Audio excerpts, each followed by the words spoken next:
जलवायु परिवर्तन climate change पृथ्वी के भूगर्भिक इतिहास में सबसे आधुनिक चरण होमोसीन काल का वह समय जो मानव द्वारा की गई गतिविधियों में सबसे अधिक प्रभावित हुआ वह एंथ्रोपोसीन काल कहलाया। एंथ्रोपोसीन काल मानव द्वारा लगातार ग्रीन हाउस गैसों के उत्सर्जन का समय है। इन ग्रीन हाउस गैसों के प्रभाव से सामान्य परितंत्र असंतुलित हो जा रहा है। यह सामान्यतः प्राकृतिक जलवायु संतुलन को नकारात्मक रूप से प्रभावित करता है। ग्रीन हाउस प्रभाव जैसे कि जीवन संभव होता है, अति आवश्यक घटक मतलब ग्रीन हाउस जो है वो जीवन संभव के लिए अति आवश्यक घटक है। CO2 सर्वाधिक मात्रा में पाया जाता है तथा मानव गतिविधियों द्वारा इसका उत्सर्जन होता है, जैसे उद्योगों। CH4 मीथेन, इसे ग्रीन हाउस पोटेंशियल मतलब इसका ग्रीन हाउस पोटेंशियल 28 गुना होता है कार्बन से। मानव की गतिविधियों द्वारा उत्सर्जन होता है, जैसे जलवाष्प। मतलब ये सब कारण हैं, जैसे कार्बन डाइऑक्साइड, CH4, जलवाष्प ग्रीन हाउस प्रभाव को बढ़ाने के।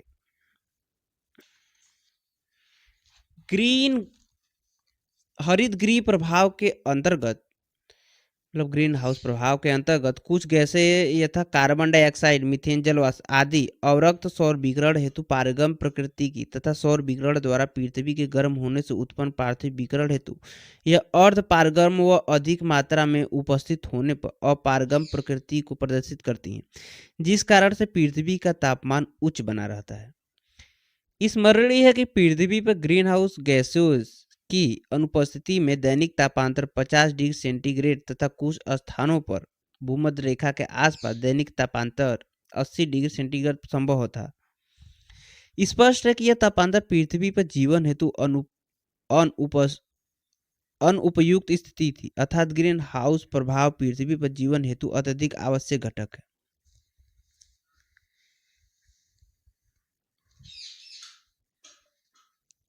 जलवायु परिवर्तन जलवायु परिवर्तन वह स्थिति है जहां ग्रीन हाउस गैसों के उत्सर्जन से पृथ्वी के तापमान में वृद्धि के कारण सामान्य जलवायु की स्थितियां असंतुलित होने लगती हैं।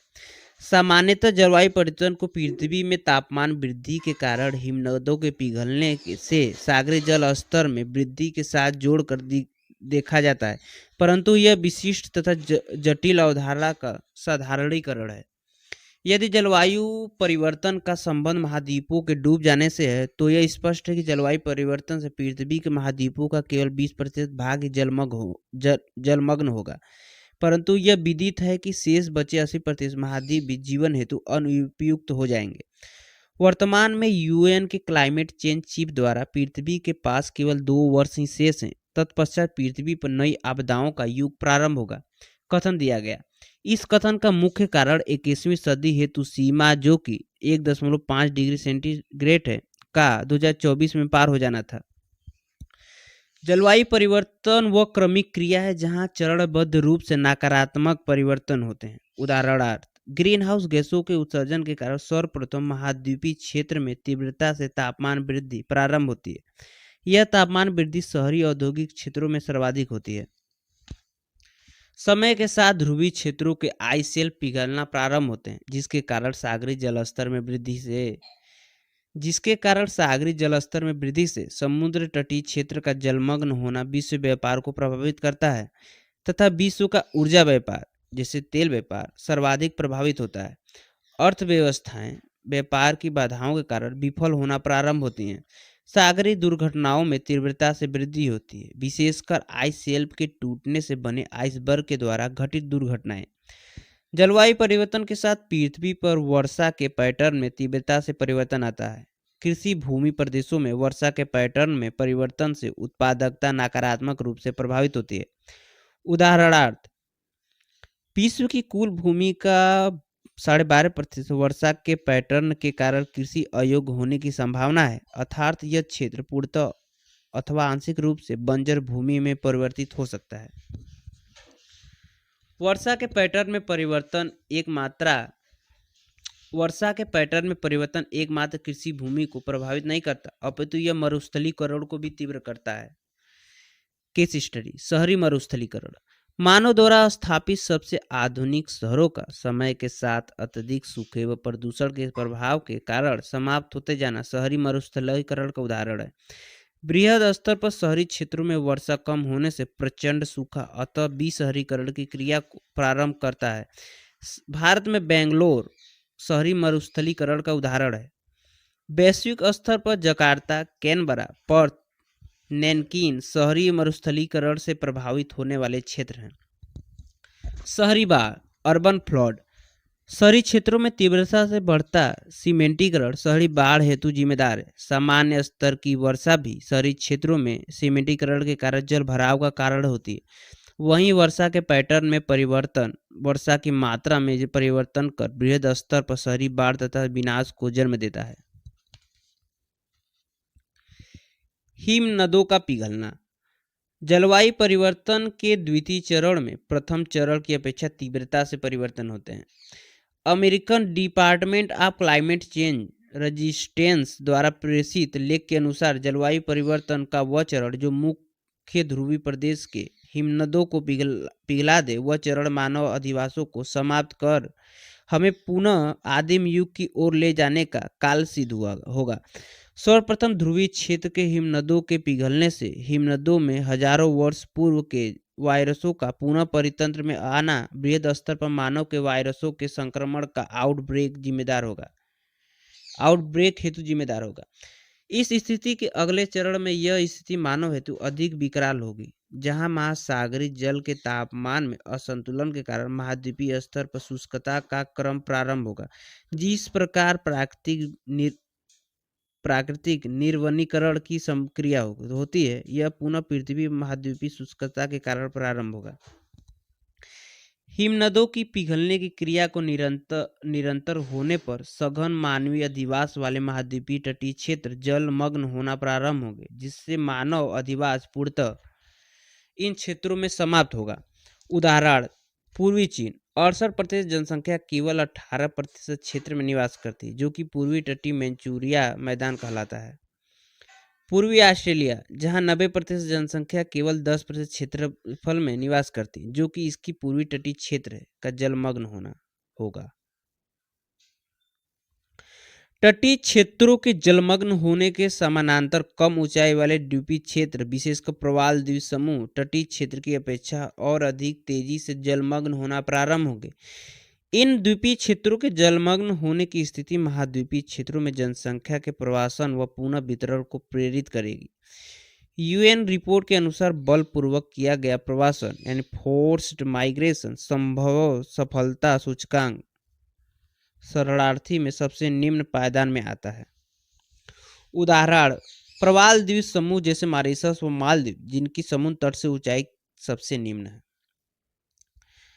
कार्डिलेरा मेल्टिंग, पृथ्वी के तृतीय ध्रुवों का पिघलना।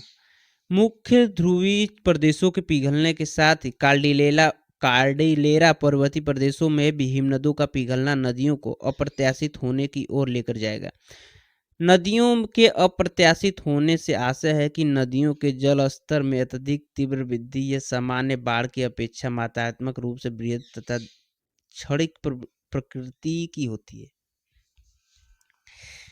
बृहद पर्वत श्रेणियों से निकलने व्याख्या: बृहद पर्वत श्रेणियों से निकलने वाली नदियां महाद्वीपों के आंतरिक भागों में बृहद निक्षेपणात्मक मैदानों का निर्माण करती हैं, जो कि वर्तमान में महाद्वीपों के आंतरिक भाग में सबसे बड़ा मानव अधिवास क्षेत्र है।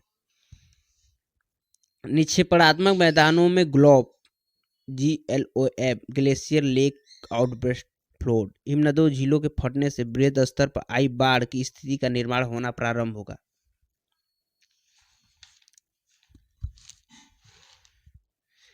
ग्लोब की स्थिति में पर्वतीय क्षेत्र के समीप निर्मित हिमनद झीलें, जो कि मलबे की दीवार द्वारा मोरीन हिमनद के पिघलने से निर्मित हुई होती है, के जल स्तर में तीव्रता से वृद्धि मलबे की दीवार को तोड़कर नदियों में फ्लैश फ्लड को प्रेरित करती है। साथ ही साथ वे नदियां जो ग्लोब से प्रभावित नहीं है, उनमें भी अवसादन की क्रिया के कारण तीव्रता से परिवर्तन की संभावना में वृद्धि होती है। नदी का उथला होना नदियों की चौड़ाई में वृद्धि कर मानव अधिवास क्षेत्र में जलमग्न हेतु जिम्मेदार है।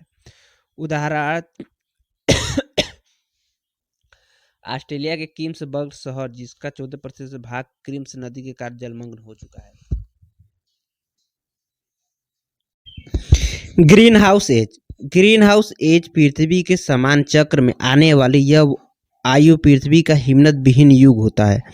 इस समय ग्रीन हाउस गैसों का स्तर उच्चतम होने से पृथ्वी के समस्त हिमनद समाप्त हो जाते हैं। इस स्थिति में सर्वप्रथम पृथ्वी के गैसीय संगठन में परिवर्तन आता है। पृथ्वी निर्जन होना प्रारंभ करती है तथा पृथ्वी की दिन रात की अवधि में भी परिवर्तन आते हैं। पृथ्वी के पूरे तरह से ध्रुवों के पूरी तरह से पिघल जाने से पृथ्वी पर भार का वितरण परिवर्तित होता है, जिससे पृथ्वी की घूर्णन गति में परिवर्तन पृथ्वी के चुंबकीय क्षेत्र में अप्रत्याशित विस्थापन को जन्म देता है। पृथ्वी के चुंबकीय क्षेत्र में होने वाला कोई भी परिवर्तन यथा चुंबकीय ध्रुवों का अच्छी परिवर्तन या चुंबकीय ध्रुव का फ्लिप होना सौर ज्वालाओं की तीव्रता को पृथ्वी पर क्रांतिकारी रूप से बृहद बनाता है। यह सौर ज्वालाएं पृथ्वी पर जल स्थल व वायुमंडल को बृहद स्तर पर प्रभावित करते हैं। जलवायु परिवर्तन संबंधी अन्य मुद्दे जैसे हीट वेव। हीट वेव समान रूप से घटित होने वाली उष्णकटिबंधीय क्षेत्र की घटना है, जहां इस हेतु सामान्य अनुकूलन मानों में पाया जाता है, परंतु जलवायु परिवर्तन के कारण हीट वेव जैसी स्थितियों का निर्माण शीतोष्णकटिबंधीय क्षेत्र तथा अमेरिकी यूरोप आदि क्षेत्रों में देखा जा रहा है। साथ ही हीट वेव की संभावनाएं साइबेरिया, रसिया जैसे क्षेत्रों में भी 2027 तक देखे जाने की संभावना है।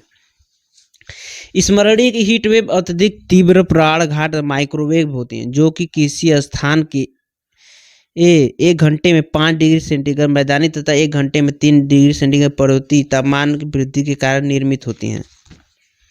हीट वेव जलवायु परिवर्तन के कारण लगातार बढ़ती हुई एक पर्यावरणीय आपदा है। बादलों का फटना, क्लाउड बर्स्ट। जलवायु परिवर्तन के कारण तापमान में वृद्धि वायु में नमी की मात्रा को बढ़ाती है, जिससे पर्वतीय क्षेत्र में अत्यधिक आर्द्र वायु सुपर क्लाउड का निर्माण कर 1 घंटे में 100 सेंटीमीटर तक की वर्षा कराती है। यह अत्यधिक तीव्र वर्षा बादलों का फटना कहलाती है। यह पर्वतीय क्षेत्र में मानव अधिवास को गंभीर रूप से प्रभावित करती है।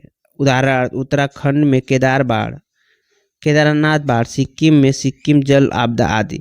शहरी क्षेत्रों में भी अर्बन हीट आइलैंड, उष्माद्वीप, बादल फटने जैसी आपदाएं घटना तो नहीं परंतु शहरी क्षेत्रों में भी अर्बन हीट आइलैंड उष्माद्वीप, बादल फटने जैसी आपदा या घटना तो नहीं परंतु समकक्ष स्थिति में ग्रस्त हो जाते हैं, जहां 1 घंटे में 55 से 65 सेंटीमीटर वर्षा बृहद बाढ़ को जन्म देती है। Forest fire. घास के मैदानों में होने वाली फॉरेस्ट फायर एक समान प्राकृतिक घटना है, कोई प्राकृतिक आपदा नहीं, परंतु जलवायु परिवर्तन के कारण फॉरेस्ट फायर की घटनाएं वन प्रदेशों तथा मानवीय अधिवास क्षेत्रों में देखी जा रही हैं।